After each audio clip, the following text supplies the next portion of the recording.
Bangladesh is one of the poorest countries in the world. 134 million desperate people fighting for a living in an area which is blighted by severe monsoon flooding for 5 months every single year. In the early 1990s, Carole Eliott, a community health visitor from Sunderland, visited the Sylhet district of Bangladesh.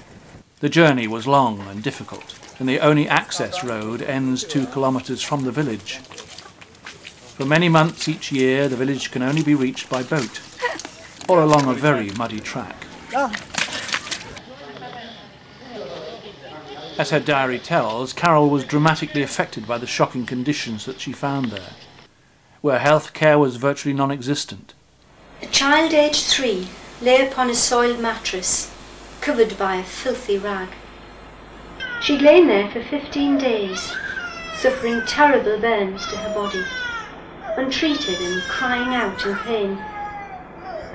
Her mother sat silently by her side, clutching another infant. She had no money to pay for her daughter's treatment. I felt so helpless. Then I felt anger. She and her husband Terry vowed to do something practical. Carole won a bursary from the Royal College of Nursing, which was matched by Sunderland Health Authority, and in 1992 they had the necessary funding to make a significant step forward to improve the lives of the people of Baroda and the surrounding villages in northeast Bangladesh. Concentrating first on the health issues, they founded a clinic in an old rented building.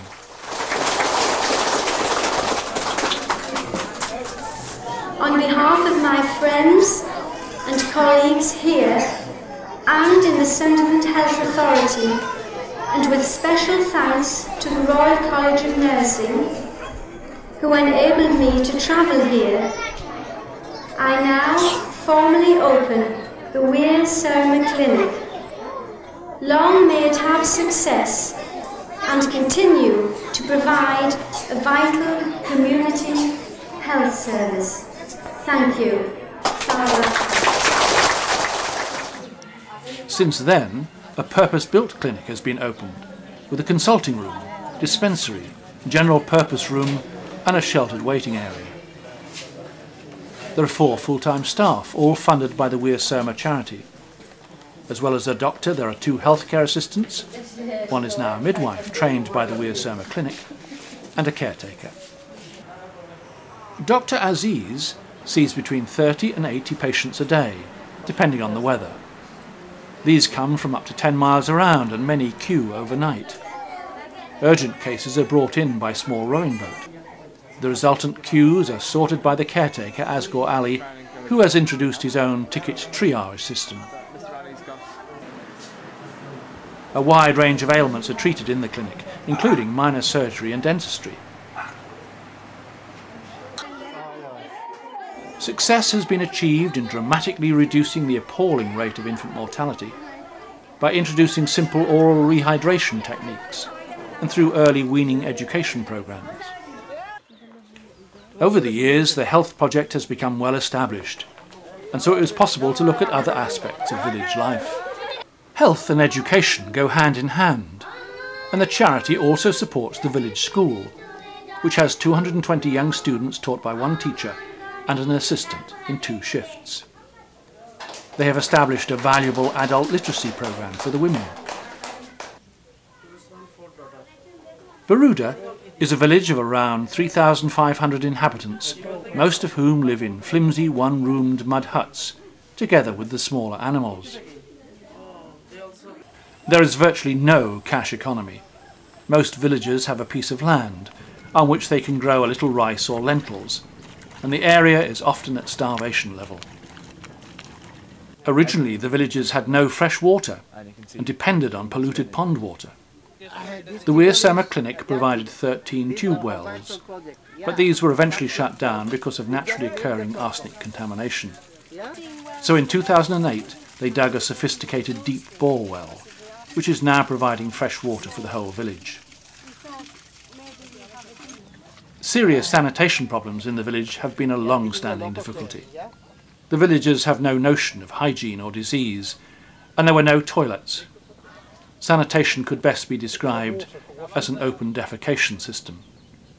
Successful healthcare relies on going back to basics, so the Wear Surma Clinic has arranged for each home to be provided with an improved pit latrine on the water aid model. The clinic boat had provided sterling service for many years, but fell apart in a storm.